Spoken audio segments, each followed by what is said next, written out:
जय हिंद जय भारत। तो दोस्तों एक और नई वीडियो में आपका फिर से बहुत बहुत स्वागत है। जी हाँ दोस्तों, यहाँ पर केंद्रीय कर्मचारियों के लिए डीए में होने वाला है बड़ा इजाफा। साथ ही साथ रिवाइज भी किया जाएगा डीए। साथ ही साथ इस बार कितनी बढ़ सकती है आपकी सैलरी, उसको लेकर आखिर कितनी उम्मीद यहाँ पर जताई जा रही है, क्या होगा फिटमेंट फैक्टर इस बार का, उस पर विस्तृत जानकारी होगी आज की इस वीडियो में। तो वीडियो में लास्ट तक बने रहिएगा। उससे पहले फ्रेंड्स, अगर चैनल पर पहली बार विजिट करते हैं तो चैनल को सब्सक्राइब कर वीडियो को एक लाइक और एक शेयर जरूर करके जाइएगा। साथ ही साथ दोस्तों, अगर आप एक सच्चे भक्त हैं तो कमेंट बॉक्स में जय हिंद जरूर टाइप कीजिएगा। तो बढ़ते हैं आज की खबरों की तरफ, जानते हैं दोनों ही बड़ी खबरें जो कि आपके लिए काफी ज्यादा इंपॉर्टेंट होने वाली है। जी हाँ दोस्तों, केंद्रीय कर्मचारियों के लिए डीए होने वाला है रिवाइज।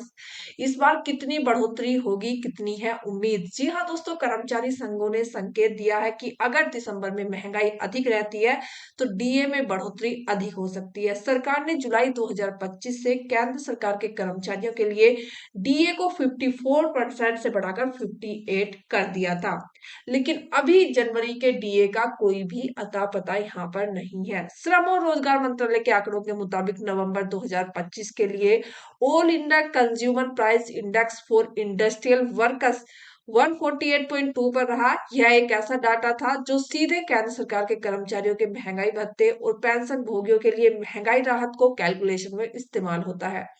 यह इंडेक्स महंगाई के कारण कर्मचारियों की सैलरी या पेंशन की रियल वैल्यू में कमी से प्रोटेक्ट करने में इस्तेमाल किया जाता है। साथ ही साथ हर 6 महीने में डीए में बदलाव भी तय करता है। महंगाई भत्ते में अगला रिवीजन जनवरी 2026 से लागू होना है। सरकार ने जुलाई 2025 से केंद्र सरकार के कर्मचारियों के लिए डीए को 54% से बढ़ाकर 58 कर दिया था। अब इंतजार है दिसंबर के आंकड़ों का।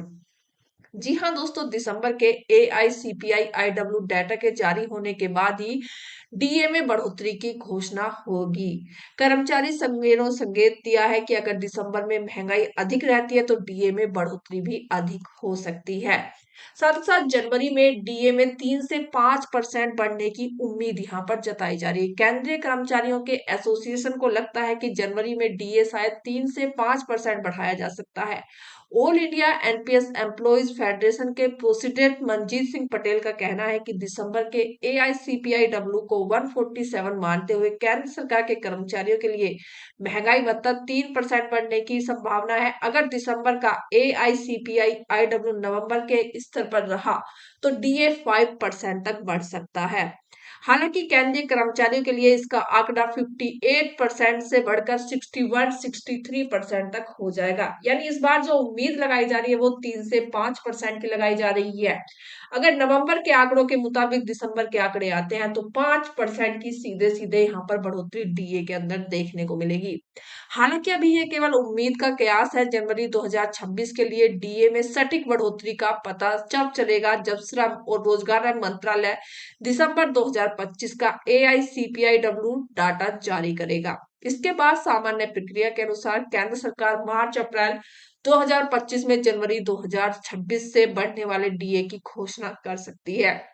यानी अभी आप सभी को इंतजार करना पड़ सकता है मार्च अप्रैल तक का, क्योंकि मार्च अप्रैल में ही यहाँ पर डीए की घोषणा की जाएगी, ऐसा माना जा रहा है। वहीं पर आपको बता दें, 7वां वेतन आयोग की समय सीमा खत्म हो गई है। 7वें वेतन आयोग की समय सीमा 31 दिसंबर 2025 को खत्म हो गई, लेकिन जनवरी 2026 से केंद्र सरकार के कर्मचारियों की बेसिक पे में कोई भी बदलाव यहाँ पर नहीं देखने को मिला है। हाल ही में 8वां वेतन आयोग नवंबर 2025 में बना था और 18 महीने के बाद फिटमेंट फैक्टर की सिफारिश भी करेगा। यह फैक्टर कर्मचारियों की बेसिक सैलरी में अगली बढ़ोतरी तय करने के लिए जरूरी है, क्योंकि फिटमेंट फैक्टर लागू होने के बाद ही महंगाई भत्ता शून्य पर रिसेट होगा और ये बेसिक पे में यहाँ पर मर्ज भी किया जाएगा। साथ साथ एक बेहद ही बड़ी न्यूज यहाँ पर निकलते हुए नजर आ रही है। क्या महंगाई भत्ता और सैलरी मर्ज होगा या नहीं? कर्मचारियों के लिए सरकार का जवाब। जी हाँ दोस्तों, सरकार ने यहाँ पर कर्मचारियों को बड़ा जवाब दिया है। सरकारी कर्मचारियों के बीच लंबे समय से एक सवाल चर्चा में बना हुआ है कि क्या महंगाई भत्ता को बेसिक सैलरी में मर्ज किया जाएगा या नहीं। डीए कैलकुलेशन अपडेट 2025 को लेकर सरकार ने अपनी स्थिति स्पष्ट कर दी है, जिससे केंद्रीय कर्मचारी और पेंशनर्स दोनों को यह समझने में मदद करेगा। साथ ही साथ भविष्य में सैलरी स्ट्रक्चर में क्या बदलाव संभव है।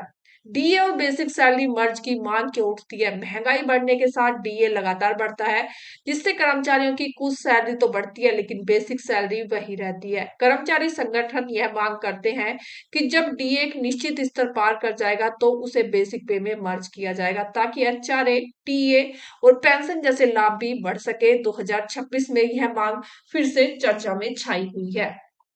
साथ ही साथ आपको बता दें, सरकार का आधिकारिक रुख है क्या। सरकार ने स्पष्ट किया है कि डीए को बेसिक सैलरी में मर्ज करने का फिलहाल यहाँ पर कोई भी प्रस्ताव नहीं है सरकार के पास। साथ साथ मौजूदा वेतन संरचना 7वें वेतन आयोग की सिफारिशों के अनुसार ही लागू रहेगा। सरकार का कहना है कि डीए का उद्देश्य महंगाई के असर की भरपाई करना है, न कि वेतन संरचना का बदलाव करना है।